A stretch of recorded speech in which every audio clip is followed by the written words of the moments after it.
সকলকেই Paschimbanga upper primary চাকরি প্রার্থী মঞ্চের পক্ষ থেকে অসংখ্য ধন্যবাদ এবং আমাদের ইউটিউব চ্যানেল কেরিয়ার অ্যাডভাইসারের সঙ্গে যারা যুক্ত আছেন তাদেরকে অসংখ্য ধন্যবাদ।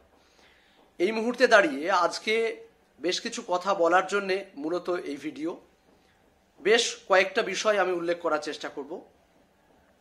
আপনারা জানেন যে আজকে 12 তারিখ ঠিক 2টোর সময় দীর্ঘ 10 বছর যাবৎ যে নিয়োগ প্রক্রিয়া অধরা রয়েছে আপার প্রাইমারি, সেই নিয়োগের হিয়ারিং ছিল। 11 নম্বর কোর্টে হিয়ারিং ছিল এবং আপনারা এর আগের যে সমস্ত ভিডিওতে আমরা বলেছি বা বলার চেষ্টা করেছি যে অ্যাকচুয়াল যে ঘটনাটা কোর্টে ঘটেছে সেই বিষয়গুলা বা হিয়ারিংয়ে যে বিষয়গুলো উঠে এসছে, যে তথ্যগুলা বা যে সমস্ত টপিক নিয়ে সার্বিকভাবে বিচারপতিদের সম্মুখে উপস্থাপন করা হয়েছে বিভিন্ন উকিল মারফত, সেই সমস্ত বিষয়গুলা বারংবার আপনাদেরকে সঠিকভাবে বলার চেষ্টা করেছি। আজকেও তার ব্যতিক্রম নয়। আজকে আপনারা জানেন যে 2টোর সময় হিয়ারিং হয়েছে। যারা এখনো পর্যন্ত হিয়ারিংয়ের ডিটেলস কি হয়েছে, কোন অ্যাডভোকেট কি বলেছে বা বিচারপতিদের রিয়াকশন কি ছিল বা বিচারপতি মহোদয় সেই বিষয়টাকে কিভাবে দেখছেন, সেসব বিষয় আপনারা ইউটিউব যে লাইভ হয় সেখান থেকে দেখে নিতে পারেন। তা সত্ত্বেও কিছু জেনারেল ইনফরমেশন দেওয়ার জন্য আমাদের এই আসতেই হয়। তো আজকে যে হিয়ারিংয়ের বিষয় ছিল সেটা হলো, আপনারা দেখেছেন যে পশ্চিমবঙ্গ আপার প্রাইমারি চাকরি প্রার্থী মঞ্চের যে দীর্ঘদিনের লড়াই, অর্থাৎ যোগ্য চাকরি প্রার্থীরা স্কুলে যাবে, এই লড়াইয়ের নৈপথ্যে আপনারা জানেন যে আগের যে প্যানেল প্রকাশিত হয়েছিল, একটা টাইমে সেই প্যানেল সেটিসাইজ করার অর্ডার দেওয়া হয়েছিল বা পুরনো প্যানেলটাকে ক্যান্সেল করে আবার নতুন করে ভেরিফিকেশন স্টেজ থেকে শুরু করে সেই প্যানেল তৈরি করে রিক্রুটমেন্টের কথা বলা হয়েছিল 2021 31শে জুলাইয়ের মধ্যে। কিন্তু এই দীর্ঘ সময়ের মধ্যে কি ঘটেছে সেই বিষয়গুলো এক্সপ্লেন করার দরকার নেই, কারণ আপনারা সবাই অবগত। আজকে আমরা সেই সময় একটা বিষয় অনুধাবন করেছিলাম পশ্চিমবঙ্গ আপার প্রাইমারি চাকরি প্রার্থী মঞ্চ, যে আজকে শুধুমাত্র এই 9597 যে মামলাটা ছিল সিঙ্গেল বেঞ্চে, সেই সময় একদিকে যেমন পিটিশনারদের উকিল ছিল, অপরদিকে স্কুল সার্ভিস কমিশনের অ্যাডভোকেট ছিল। কিন্তু কখনো যোগ্য চাকরি প্রার্থীদের হয়ে সওয়াল করার জন্যে কোনো আইনজীবীকে আমরা অ্যাপয়েন্ট করিনি বা করতে পারিনি, কারণ সেই সমস্ত বিষয়গুলো নিয়ে তখন আমাদের এত ভাবনা চিন্তার জায়গা ছিল না, বা আমরা কোর্ট বিষয়গুলোকে নিয়ে এতটা ক্রিটিক্যালি ভাবতাম না বা ভাবার জায়গায় আমরা ছিলাম না। আমরা জানি যে পরীক্ষা হয়, রেজাল্ট হয়, স্বাভাবিক নিয়মে রিক্রুটমেন্ট হয়, সেটাই হয়ে আসছে বা সেটাই আমরা দেখে আসছি। কিন্তু তার ব্যতিক্রম যে শুধুমাত্র আমাদের জীবনে হবে এবং আমাদের জীবনে যে আপার নামক কাল নেমে আসবে, সেই বিষয়টা আমরা অনুধাবন করতে পারিনি। যে কোর্টের চক্করে পড়ে বা কোর্টের চত্বরে আমাদের পায়ের তলার জুতোগুলোকে যে নষ্ট করতে হবে, সেটা আমরা কখনো ভাবিনি। যার কারণে সেই সময় আমরা এই সিদ্ধান্ত নিতে পেরেছিলাম না বা সিদ্ধান্ত নেওয়ার জায়গাতে আমরা ছিলাম না। কিন্তু ঠিক পরেই যখন আমরা বুঝলাম যে তৃতীয় পক্ষ এই মামলায় থাকা আবশ্যিক, কারণ একদিকে যেমন আনসাকসেসফুল ক্যান্ডিডেটের প্রশ্নে বা আনসাকসেসফুল ক্যান্ডিডেটদের পক্ষে সওয়াল করার জন্য আইনজীবী রয়েছে, অপরদিকে স্কুল সার্ভিস কমিশনের আইনজীবী রয়েছে। এবং কখনো একদিকে দেখছি যে বিরোধী অ্যাডভোকেট যারা, তারা নিয়োগই হতে চায় না বা একটা নিয়োগ প্রক্রিয়া শুরু হোক সেটাই চায় না।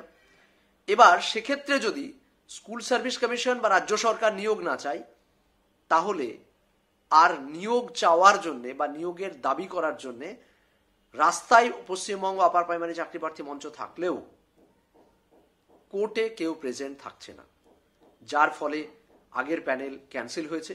প্রচুর যোগ্য চাকরি প্রার্থী প্যানেলে থাকা সত্ত্বেও তাদেরকে সেই দুর্বিষহ জীবন যন্ত্রণা মেনে নিতে হয়েছে। ঠিক সেখান থেকেই আমাদের ভাবনাটা শুরু হয়েছিল যে এই মামলার সঙ্গে তৃতীয় পক্ষ, অর্থাৎ পশ্চিমবঙ্গ আপার প্রাইমারি চাকরি প্রার্থী মঞ্চের একটা তৃতীয় পক্ষ থাকা উচিত, যে তৃতীয় পক্ষটা হবে শুধুমাত্র যোগ্য চাকরি প্রার্থীদেরকে নিয়ে, এবং তাদের পক্ষে যেন বারবার কোর্টে সওয়াল করার জন্য একজন আইনজীবী থাকেন। এবং আমরা অতন্ত্র প্রহরীর মতো যেমন আমরা জেগে জেগে রাস্তা, একদিকে পশ্চিমবঙ্গ আপার প্রাইমারি চাকরি প্রার্থী মঞ্চের মঞ্চ, অপরদিকে যেমন বিভিন্ন রকম গণ আন্দোলন বা আন্দোলন, অনুরূপভাবে আইনি লড়াই লড়ার জন্য পশ্চিমবঙ্গ আপার প্রাইমারি চাকরি প্রার্থী মঞ্চের একটা প্ল্যাটফর্ম তৈরি করার আমরা চেষ্টা করেছিলাম। সেই জায়গা থেকে আমরা আজকে অনেকাংশেই সফল। কারণ আপনারা জানেন যে এই মামলার দুটো পক্ষ আছে, একটা বাদী বিবাদী। তো সেই পক্ষের বাইরেও তৃতীয় পক্ষ হিসাবে আমাদের আইনজীবী আজকে যথেষ্ট ভালোভাবে শুধু নয়, যথেষ্ট ভালোভাবে তিনি টোটাল বিষয়টাকে উপস্থাপন করার চেষ্টা করেছেন। যদিও একটা বিষয় লক্ষ্য করুন, দেখুন যে স্কুল সার্ভিস কমিশনের উপর যে অ্যালিগেশনগুলো এসেছে, যে সমস্ত অভিযোগগুলা নিয়ে আসা হয়েছে, যেমন ভ্যাকেন্সি একটা ইস্যু, যেমন রিজার্ভেশন পলিসি মানা হয়নি এরকম একটা ইস্যু, অনুরূপভাবে ওএমআর একটা ইস্যু। তো এই ধরনের যে অভিযোগ বা গ্রিভান্সগুলো এসেছে, সেই গ্রিভান্সের অ্যাকচুয়াল উত্তর কিন্তু দিতে পারে বা দেওয়ার অধিকার বা ক্ষমতা রাখে স্কুল সার্ভিস কমিশনের আইনজীবী।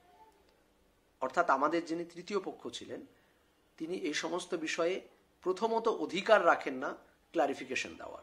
তা সত্ত্বেও যেহেতু এই মামলায় তিনি একজন আইনজীবী, আমরা যথেষ্ট ভালোভাবে ওনাকে বলার চেষ্টা করেছিলাম যে টোটাল বিষয়টা আপনি একটু স্যার টোটাল বিষয়টা দেখবেন। সেই মর্মে আজকের দিনে দাঁড়িয়ে আপনারা জানেন যে শ্রীরামপুর লোকসভার উনি প্রার্থী তালিকা ঘোষণা হওয়ার পর থেকেই প্রত্যেকটা প্রার্থী নিজের নির্বাচন ক্ষেত্রে কোমর বেঁধে নেমে পড়েছেন কিভাবে তার নির্বাচন উতরানো যায়। কিন্তু আমরা বিগত দুদিন যাবৎ অক্লান্ত পরিশ্রম করে বারবার দেখা করে রিকোয়েস্ট করে ওনাকে বলার চেষ্টা করেছিলাম যে মাই লর্ড, আপনি আপনার বিচারপতিকে, আপনার জজ সাহেবকে আপনি আপনার কথাটা আমাদের পক্ষ থেকে অন্তত বলে যান। তারপর আপনি এই মামলার সঙ্গে থাকলেন না থাকলেন হয়তো অনেকাংশেই কিছু ডিপেন্ড করে না, কারণ উত্তর স্কুল সার্ভিস কমিশনের আইনজীবীকে দিতে হবে, উত্তর স্কুল সার্ভিস কমিশনের আইনজীবী দেবেন। ফলে আজকে উনি আর্গুমেন্ট যোগ্য চাকরি প্রার্থীদের হয়ে সওয়াল করেছেন এবং আপনারা চাইলে সেই লাইভ ভিডিও দেখতে পারেন। তাই পশ্চিমবঙ্গ আপার প্রাইমারি চাকরি প্রার্থী মঞ্চের পক্ষ থেকে আইনজীবীকে অসংখ্য ধন্যবাদ যে কেউ একজন অন্তত যোগ্য চাকরি প্রার্থীদের হয়ে সওয়াল করেছেন বা যোগ্য চাকরি প্রার্থীদের স্কুলে পাঠানোর বিষয়ে কোর্টের দ্বারস্থ হয়ে কোর্টে বিষয়টাকে উপস্থাপন করার চেষ্টা করেছেন। এবং ভ্যাকেন্সি ইস্যু নিয়ে তিনি বিভিন্ন হাইকোর্টের অর্ডার কপি তিনি উপস্থাপন করার চেষ্টা করেছেন, রিজার্ভেশন রুলস নিয়ে বলার চেষ্টা করেছেন, ইভেন প্রত্যেকটা পার্ট নিয়ে তিনি কেন রিচেকিং করা হলো ওএমআর সেই বিষয়ে বলার উনি চেষ্টা করেছেন এবং ভালোভাবে জজ সাহেবকে বোঝানোর চেষ্টা করেছেন। এবং সর্বোপরি এর উত্তরগুলা কিন্তু স্কুল সার্ভিস কমিশনের আইনজীবীকেই দিতে হবে। তাই আমরা চেষ্টা করেছিলাম যে স্কুল সার্ভিস কমিশনের আইনজীবী যেন ফিজিক্যালি কোর্টে থাকেন। সেই মর্মে গত রাত্রি অর্থাৎ রাত্রি 1টার সময় আমরা যতটুকু খোঁজ পেয়েছি যে রাত্রি 1টার সময় আইনজীবী এস এন মুখার্জি মহাশয় এয়ারপোর্টে ল্যান্ড করার পর উনি যথাসময়ে আজকে কোর্টে প্রেজেন্ট ছিলেন। যদিও একটা কনফারেন্স করার মাধ্যমে টোটাল বিষয়টাকে বুঝে আবার নতুন কি অভিযোগ আপত্তি উঠে এসছে সেই অভিযোগ আপত্তিগুলার নিষ্পত্তি করার জন্য সর্বোপরি প্রস্তুতি নিয়ে উনি মামলা লড়বেন। কিন্তু বিষয়টা হলো আজকে উনাকে আমরা যে উনাকে স্কুল সার্ভিস কমিশনের চেয়ারম্যান এবং স্কুল সার্ভিস কমিশনের জুনিয়র বা সিনিয়র আইনজীবী ডক্টর পাত্র মহাশয় বিভিন্ন মাধ্যমে আমরা চেষ্টা করেছিলাম যে যেন কমিশনের আইনজীবী উপস্থিত থাকেন। চেয়ারম্যান মহাশয়কে আমরা বারবার নক করেছি যেন কমিশনের আইনজীবী তিনি উপস্থিত থাকেন কোর্টে।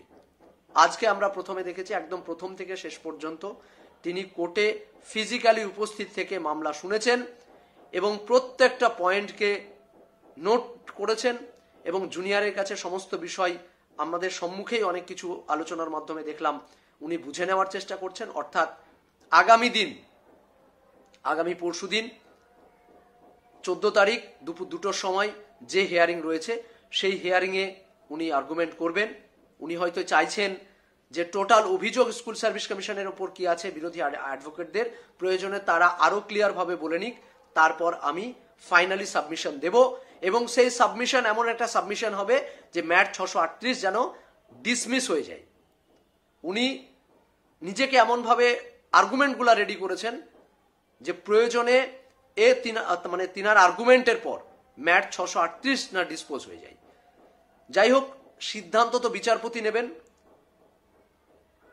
ডিসপোজ হবে নাকি আরো ভালো কিছু হবে, নাকি অর্ডার হবে, ইন্টারিম অর্ডার আসবে না ফাইনাল অর্ডার আসবে, রেকটিফিকেশন আসবে নাকি ক্যান্সেলেশন আসবে, সমস্ত বিষয় আমরা যেহেতু একজন চাকরি প্রার্থী তাই এই বিষয়ে আর্গুমেন্ট করার মতো বা বলার মতো অধিকার, ক্ষমতা, যোগ্যতা কোনোটাই আমাদের নেই। যদি কোনো বাবা, ফেসবুক বাবা, কোনো বাবা যদি বলে থাকে যে এই প্যানেল থাকবে না হ্যান ত্যান, তা আমার মনে হয় তিনি জাজ সাহেবের চাইতে বেশি বুঝে গেছেন। আমরা দুটো কথা বারবার আমি বলার চেষ্টা করি, এক, কি অর্ডার আসবে, দুই, কবে অর্ডার আসবে। এই দুটো বিষয় শুধুমাত্র জাজ সাহেবদের হাতে। অ্যাডভোকেটদের হাতে রয়েছে নিজের ক্লায়েন্টের হয়ে অর্থাৎ পিটিশনারদের হয়ে বা নিজের রেসপন্ডেন্ট যিনি অ্যাডভোকেট আছেন তার পক্ষ হয়ে সঠিক তথ্যটা কোর্টের সামনে উপস্থাপন করা এবং গ্রিভান্সগুলাকে খণ্ডন করা, এইটা হলো আইনজীবীদের কাজ। বাকি সিদ্ধান্ত জজ সাহেব নেন। তাই স্বাভাবিকভাবে আমাদের লক্ষ্য থাকবে জজ সাহেবদের উপরে। আমাদের জীবন যন্ত্রণা নিয়ে যে 10 বছরে খেলা হয়েছে সেই যন্ত্রণার অবসান ঘটুক। দেখুন, যোগ্য চাকরি প্রার্থী যারা যোগ্যতার ভিত্তিতে চাকরি চাইবে তাদের চাকরি হোক, এটা সবাই চাই আমরা। তাই কোনো প্রসেসকে আটকে রেখে নয়, যদি ওয়েমার চেকিং করার প্রয়োজন হয় কোর্ট বলুক, ওয়েমার চেকিং করুক, আমাদের কোনো সমস্যা নেই। যদি ভ্যাকেন্সি বাড়ানোর হয় 10,000 15,000 ভ্যাকেন্সি বাড়িয়ে সেকেন্ড ইন্টারভিউ স্টার্ট করুক, আমাদের প্রবলেম নেই। কিন্তু যারা এখনো পর্যন্ত কাউন্সিলিং করে অ্যাকসেপ্টেন্স লেটার হাতে নিয়ে বসে আছে, যারা ওয়েটিং চাকরি প্রার্থী, ওয়েটিং অপেক্ষারত অবস্থায় রয়েছে, যে কোনোভাবে যেন তাদের সেকেন্ড কাউন্সিলিং, থার্ড কাউন্সিলিং শুরু হয়ে যায়, এই সমস্ত বিষয়ের উপর যারা অপেক্ষারত রয়েছে তাদের প্রসেসটা একদিকে চলতে থাকুক। অপরদিকে যদি জজ সাহেবরা মনে করেন যে 10,000 ভ্যাকেন্সি দিয়ে বা 15,000 ভ্যাকেন্সি দিয়ে তাদের আলাদা করে প্যারালালি ইন্টারভিউ শুরু করুক, অপরদিকে কাউন্সিলিং, জয়নিং যেমন চলতে থাকুক। আচ্ছা বলুন, এই প্রসেসটা যদি চলতে থাকে কারো আপত্তি থাকার কোনো প্রশ্ন আসে? কোনো প্রশ্ন আসে না। তাই পশ্চিমবঙ্গ আপার প্রাইমারি চাকরি প্রার্থী মঞ্চ নিয়োগের পক্ষে, যোগ্য চাকরি প্রার্থীদের নিয়োগের পক্ষে। আমরা কারো বিপক্ষে নই, কারো বিরোধী নই।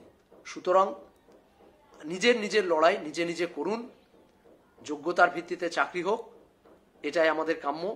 আর দ্বিতীয় কথা, আপনারা অবগত হয়ে গেছেন এতক্ষণে যে এপ্রিল মাসের 2 তারিখ থেকে আমাদের আপার প্রাইমারি যে 90%, যেটা প্যানেল দেখতে পাচ্ছেন এটা 90%, 10% প্যারাটিচার মামলা যেটা নিষ্পত্তি হয়েছে, তারপরে ইন্টারভিউ হচ্ছে, মানে ইন্টারভিউ হবে, তাদের ফিজিক্যাল ভেরিফিকেশন অলরেডি হয়ে গেছে, এবার ইন্টারভিউ 2 তারিখ থেকে হবে। এটাও আপার প্রাইমারি 10% একটা পার্ট, তাদেরটাও খুব শীঘ্রই শুরু হচ্ছে।